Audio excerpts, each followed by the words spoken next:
Em seu discurso de agora há pouco, na Assembleia Geral da ONU, o presidente ucraniano, o comediante Volodymyr Zelensky, acusou a Rússia de fazer chantagem nuclear. Vamos lembrar que o presidente russo recebeu a visita do presidente da Coreia do Norte, Kim Jong-un. Então, acusou de fazer uma chantagem e praticar genocídio. Zelensky pontuou que a Ucrânia tem provas de que a Rússia pratica deportação como política de governo, inclusive de crianças, e que as estaria ensinando a odiar o seu país, a Ucrânia. Segundo o ucraniano, abre aspas, é clara a tentativa da Rússia de transformar a escassez de alimentos no mercado global em uma arma em troca do reconhecimento de alguns, se não de todos os territórios capturados. Fecha aspas. João Belucci, nessa história não tem santo. Nenhum. Havia um acordo para que os grãos produzidos na Ucrânia passassem pelo Mar Negro para que pudesse chegar até a África abastecendo. A Ucrânia usou esse espaço para disparar mísseis contra a ponte que liga a Crimeia ao território continental da Rússia, para fazer ataques com drones. E o Putin, que também está errado, que invadiu a Ucrânia, acabou reagindo e fechando o acesso ao Mar Negro. Por outro lado, já há um desespero aqui. 500 mil soldados ucranianos foram mortos. A grande mídia, stream media americana, comprada, não fala isso. E o pessoal da Casa Branca está interessado em agradar os doadores de campanha e a indústria armamentista, desovando todo o material da antiga União Soviética, o material ultrapassado, para comprar novos materiais e endividando cada vez mais a Ucrânia. Alguém vai apontar o dedão e denunciar essa questão?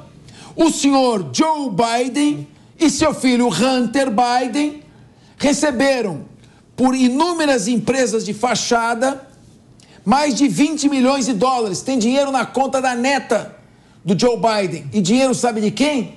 De empresas exploradoras de gás da China e da Ucrânia. Não tem santo nessa história. Mas essas mentiras estão custando a vida de ucranianos inocentes. Sofrimento à população civil. Como se colocar numa situação dramática como essa? Culpar só o Putin? Culpar só o Zelensky? Ou verificar o que o Joe Biden está fazendo de estimular a expansão da OTAN às portas da Rússia? É um perfeito o panorama que você colocou, e a gente vê isso muito, que os Estados Unidos está financiando a Ucrânia, né, com muito dinheiro, e quando é uma situação de guerra não tem mecanismo de controle. A Ucrânia já teria mecanismos muito parcos, né, igual um país subdesenvolvido, país pobre, mas assim, ele chega direto lá, né? Chegam bilhões de dólares para financiar essa indústria, que é a indústria da guerra, que é realmente uma das maiores do mundo. E fica triste essa questão, porque, como você colocou, Capês, quem morre são os soldados lá na linha de frente que acabam morrendo por essa guerra. Mas o grande culpado, o maior de todos, é o Vladimir Putin, naturalmente, que invadiu a Ucrânia. A gente fica meio sem ideia assim, mas a Ucrânia é gigantesca, né? Ela tem uma população similar ao estado de São Paulo, né? São mais de 40 milhões de pessoas.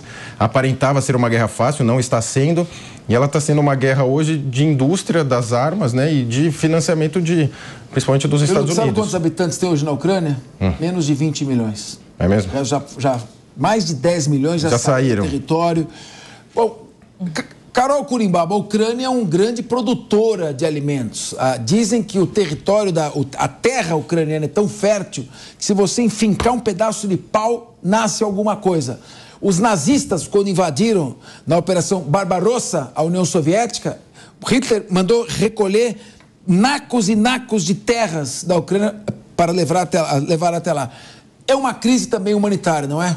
Sem dúvida, e é importante falar, diferente do Brasil, né, que você falava que se plantando tudo dá, que no Brasil o solo é extremamente ácido, mas isso mexe demais no mercado global de alimentos e que impacta na inflação. Aí vamos falar um pouquinho de economia. O mundo está sofrendo uma crise inflacionária muito grande. Um dos principais motivos, sim, é a guerra da Ucrânia, e muita gente também não se recuperou ainda da Covid, e essa guerra que não se mostra fim, só mostra o quê? Escassez de alimento, que foi o falado aqui. Isso para a produção de soja é muito complicado, milho e trigo, grãos assim em geral, que saem muito da Ucrânia, mas também escassão de energia, e aí é o jogo que a Rússia está fazendo, que foi logo desde o início da guerra.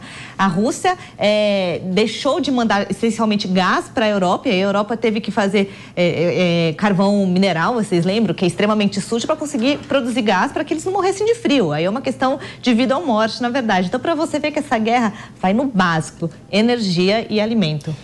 Meu querido Marcelo Suano, essa guerra está demonstrando também uma outra face, o que pode ser usado como arma: sonegação de recursos naturais. Então você para de fornecer gás natural e óleo para a Europa em pleno inverno. E isso é usado como arma também, como arma. Sanções econômicas são usadas como arma. Eu quero saber o seguinte: vai ter a Terceira Guerra Mundial? Não. Há analistas militares que dizem que estamos próximos a uma Terceira Guerra Mundial e ninguém está prestando atenção. Eu diria que nós podemos caminhar para uma Terceira Guerra Mundial não exclusivamente por causa da Ucrânia. A Ucrânia, ela é um ponto. Houve um erro estratégico e uma tomada de decisão errada do Putin. Não deveria ter feito essa guerra, deveria ter respeitado seus irmãos ucranianos, independentemente das perspectivas que a Ucrânia estava adotando. Esse é o primeiro ponto. Mas por causa do cenário internacional e a maneira como ele está se reconstruindo. Ora, desde que você teve que o BRICS tentou se configurar como um bloco, e você tem as duas grandes potências nucleares e uma delas potência econômica, que é a China, eles estão questionando a ordem mundial. E nesse questionamento, eles estão fazendo o que for necessário para constranger e redesenhar tudo.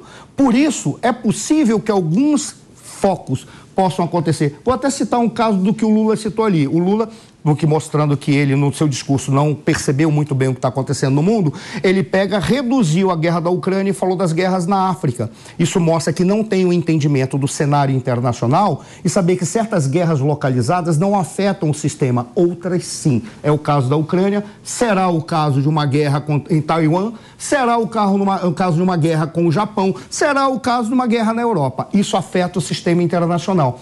Se algo do gênero acontecer, já que a OTAN está chegando na fronteira com a Rússia e o Putin tomar uma outra decisão equivocada de atacar um membro da OTAN e usar armamento nuclear tático, aí nós teremos uma guerra generalizada.